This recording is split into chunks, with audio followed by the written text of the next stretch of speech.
34 perennials to cut back in the fall.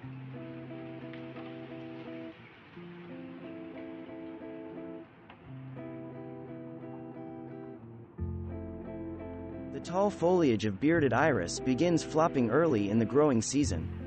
By fall, it can become cover for iris borers and fungal diseases.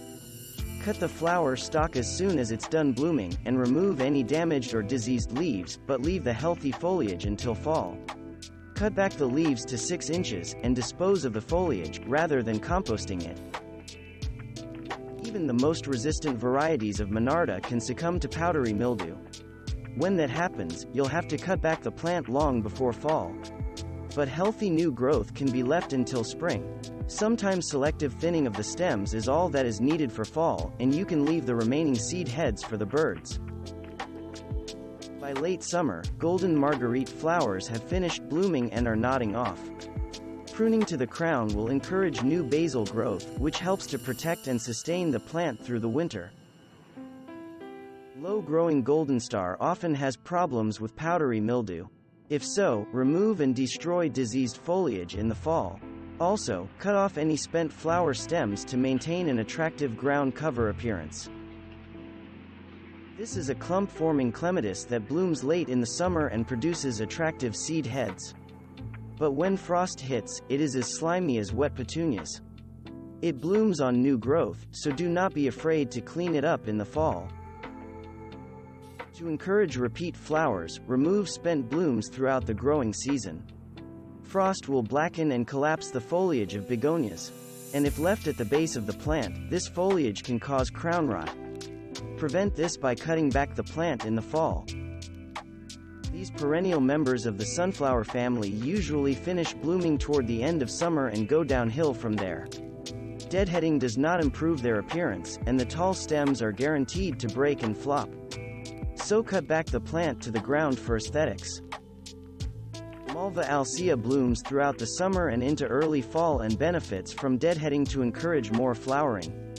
Cut back the plant to basal foliage after it is finished blooming to maintain a healthy appearance. Beetles love Japanese anemones, and the plants are often defoliated by fall. If the beetles don't get to your plants, the foliage still will turn black and become unattractive with a freeze in colder zones. In warm zones, the foliage remains evergreen. If your Japanese anemone's foliage looks good in the fall in warmer zones, leave it, otherwise, cut it back in fall. Leopard plants are predominantly grown for their foliage. The leathery leaves grow several inches in length and width, and they emerge with a dark purple color before turning to deep green. Evergreen in warm zones, but when grown in cooler climates or when an unexpected frost occurs, the foliage turns to a dark mush, so feel free to cut it back. Ladybells flower in early summer and can be cut back after blooming diminishes. The plant is not prone to problems with pests or diseases, and the basal foliage should remain fresh until spring. Because it's considered invasive in some areas, cut back the spent flowers before seed heads form. Masterwort is often deadheaded throughout the summer to prolong its blooming. If conditions are dry, the foliage will begin to yellow and can be sheared to the crown. But allow healthy new growth to remain through the winter. If no yellowing is present, leave the plant for spring cleaning. Prune the Blackberry Lily in the fall to keep its foliage from collapsing. Limp foliage can cause the crown to rot and invite borers. Cutting it back also can help stop unwanted self-seeding, preventing the plant from becoming invasive. In terms of performance, it does not really matter when you cut back Meadow Rue. But once it is done flowering for the season, pruning in the fall is one less thing to do in the spring. However, some varieties will self-seed. If that is desirable, let it go until spring. Mountain bluets tend to become black and unsightly with the first frost and can be cut back in the fall. However, if you already sheared them back in late summer and only basal growth is present, you can allow that to remain.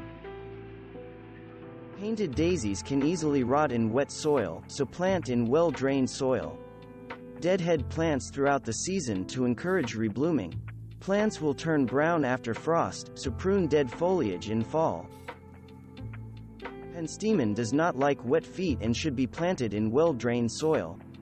The foliage usually declines toward the end of summer and can be trimmed back.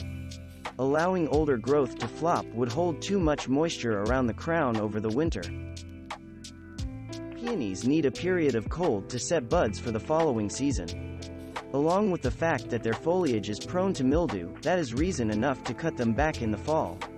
Infected foliage can be removed in late summer. Healthy foliage will turn golden in fall, that's your sign to prune. Phlox is prone to powdery mildew, and even the resistant varieties can become infected in bad weather. If so, prune and destroy all foliage and stems in the fall. Even if the plant is healthy, it will benefit from some thinning to increase airflow and prevent disease. Plume poppies are nearly impossible to kill. In fact, they can become aggressive spreaders in many gardens under optimal conditions. So cut back your plants before they go to seed unless you want plume poppies everywhere. Perennial salvia benefits from pruning several times during the growing season to prevent it from flopping and encourage reblooming. When blooming slows in the fall, cut back the whole plant to the new basal growth to keep it healthy for spring. Fall cleanup is preferable for Siberian bugloss, as its foliage turns black and unattractive with the first frost. The plant is an early riser in the spring, so clear away old foliage to prepare for new growth. Sneezeweed usually does not finish blooming until mid-fall, and by that time it is often covered with powdery mildew. Once the flowers are spent, cut back the plant by half to promote healthy new foliage, making sure to remove any diseased leaves. Pruning also encourages branching, reducing the plant's need for support as it gets taller. Blanket flower is a pretty hardy plant, and cutting back the spent stems seems to improve its vigor. The plant will look fuller and healthier with some fall pruning. And if you deadhead flowers throughout the growing season, it can promote more continuous blooming. Solomon's seal pretty much disappears on its own after a frost or two. The leaves will certainly drop. But if the stems remain, they can be pruned back to the ground. Deadhead throughout the growing season to encourage reblooming. As flowering ceases, spiked speedwell can be sheared to the ground. It will only turn black and ugly if left for spring cleanup. For healthy new growth, ensure that the plant has regular moisture but good drainage over the winter. False indigo is one of those plants that split in the middle if they aren't sheared back after blooming. However, many gardeners like to leave the seed pods and choose to stake the plants. Still, the foliage turns black with frost, so cutting back false indigo in the fall is recommended. Yarrow does not like to sit in cold, wet soil. By fall, most of its blooms are spent, and its foliage is flopping and possibly diseased. Cut it back in early fall, and new basal growth will fill in before frost. Bronze fennel can be found accenting many gardens. The foliage provides food for swallowtail caterpillars, which can leave the stems completely stripped by fall.